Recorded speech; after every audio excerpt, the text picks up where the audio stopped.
Georgia's got the talent to win a national championship. Do they have the quarterback? MarkRogersTV, the voice of college football. Our aim is to provide the best in discussion, debate, and analysis on the game we all love. Please subscribe, hit the bell to turn on the notifications. That way you know when we go live each and every day. All right, we're going to profile the Dogs' X Factor, Jamie Newman at quarterback, the transfer from Wake Forest. He came into college football as the 17th rated dual threat quarterback out of high school in the 2016 class, 30th rated player in North Carolina, and a top 700 player regardless of position overall. So a decent prospect out of North Carolina going to the ACC's Demon Deacons.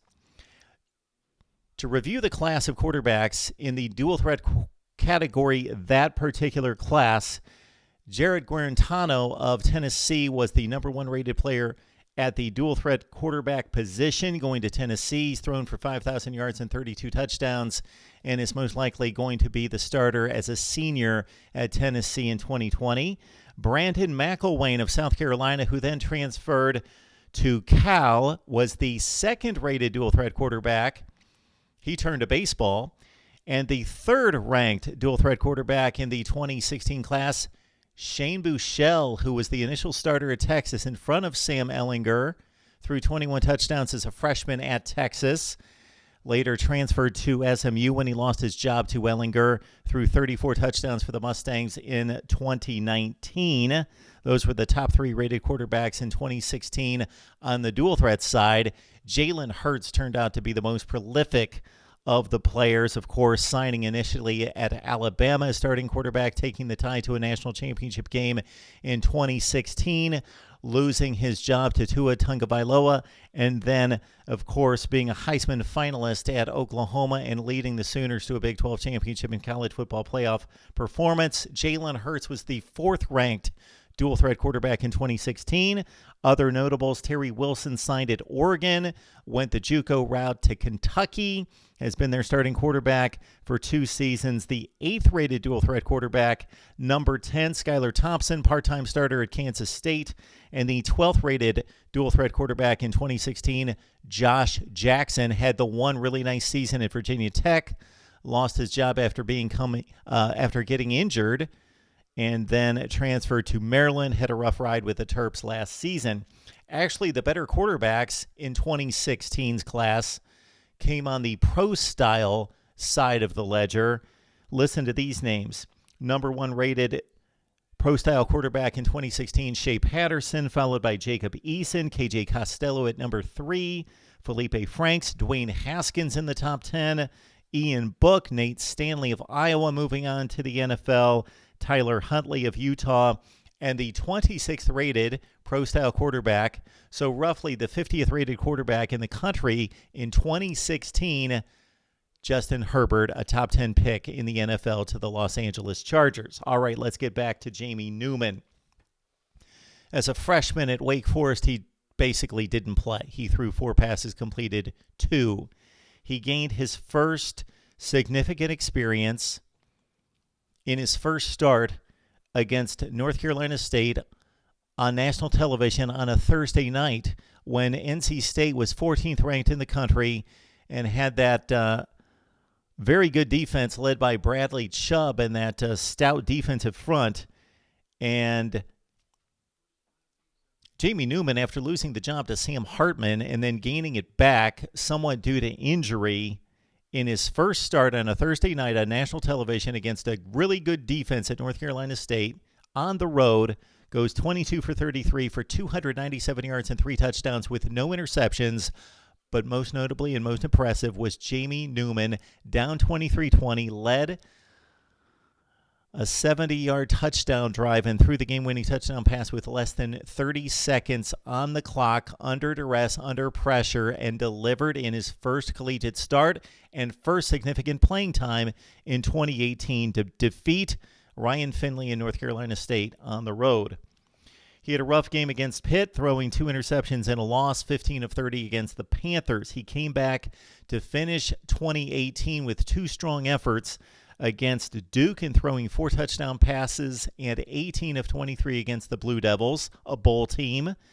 And in the bowl game against Memphis, Jamie Newman only 22 of 40, but 328 yards passing.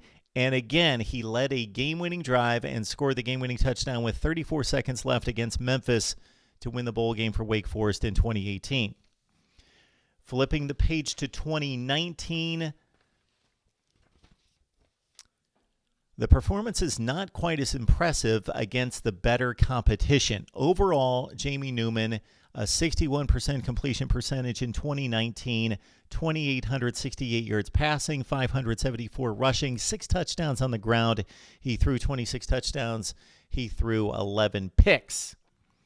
Against the number 1 defense in college football statistically, there they are over my shoulder, the Clemson Tigers.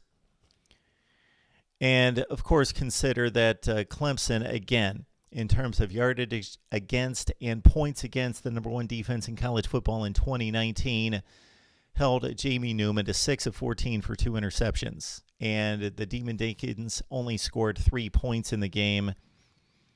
But Jamie Newman was outmanned at every position on the field in taking on Clemson. The second best defense Jamie Newman played in 2019 would have been Michigan State, the 18th rated defense in the country. In the bowl game, Newman only completed 12 of 27 for $175. He did throw 3 touchdowns and 1 pick as Michigan State defeated Wake Forest in that game. Jamie Newman didn't play many good defenses in the ACC last season. Virginia Tech, the 3rd best defense statistically, and based on my evaluation of the schedule, generally the 3rd best defense realistically that Jamie Newman faced in 2019. Only 16 of 35 against the Hokies with 2 interceptions and 2 touchdown passes. North Carolina, the 4th best defense, again statistically, and in terms of my evaluation that Jamie Newman played in 2019, 14 of 26, 214 yards, 78 on the ground, 2 touchdowns on the ground, 1 touchdown and 1 pick through the air. Jamie Newman only played 4 top 60 defenses in 13 games at Wake Forest in 2019. Coming into the SEC, he's going to have better talent, certainly along the offensive line. More significantly than anything, the difference between Wake Forest and Georgia offensively is going to be the offensive line talent, despite losing 4 starters that Jamie Newman will have at his disposal at Georgia versus what he had at Wake Forest.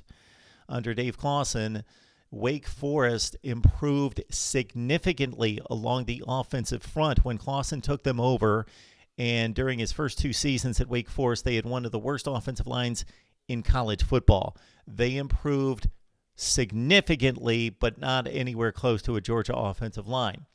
Dogs lose 4 starters. If they can bring along the chemistry and cohesiveness of the line, though, the talent will not decline. They still have 4 and 5 stars up front in front of Newman. Also, a huge talent advantage at running back and wide receiver versus what he had at his disposal at Wake Forest. But Jamie Newman's also going to face a schedule with significantly better defense than what he faced in the ACC. Alabama, Auburn, Florida, and Tennessee, Kentucky. All 6 of those teams are top 30 in defense 1 year ago.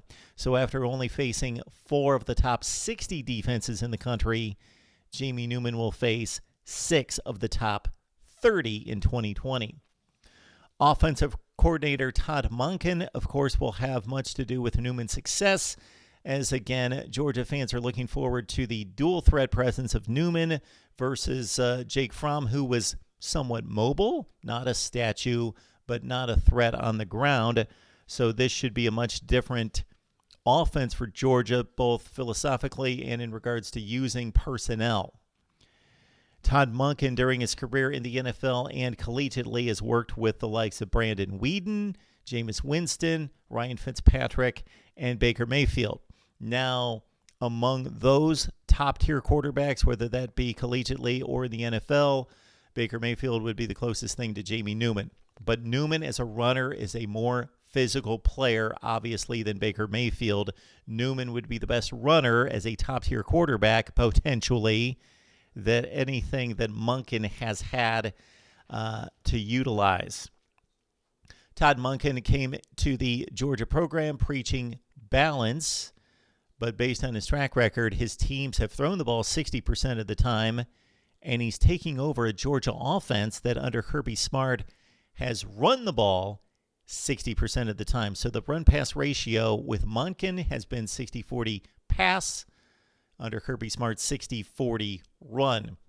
We'll see which philosophy wins out for 2020 and how Newman will be utilized with this very talented Georgia offense looking to break to another level with a dynamic dual-threat quarterback in Jamie Newman. He's physically got the skills. Can he read the defenses? He had an off year against top competition in 2019 after surprisingly, as an inexperienced player in 2018, coming through in the clutch, most notably against North Carolina State in his first start, as we noted, and in the bowl game, and scoring in the final 30 seconds, leading a drive down the field to beat Memphis in Wake Forest bowl win in 2018. Our thoughts on Jamie Newman need to hear from you right here at Mark Rogers TV, the voice of college football.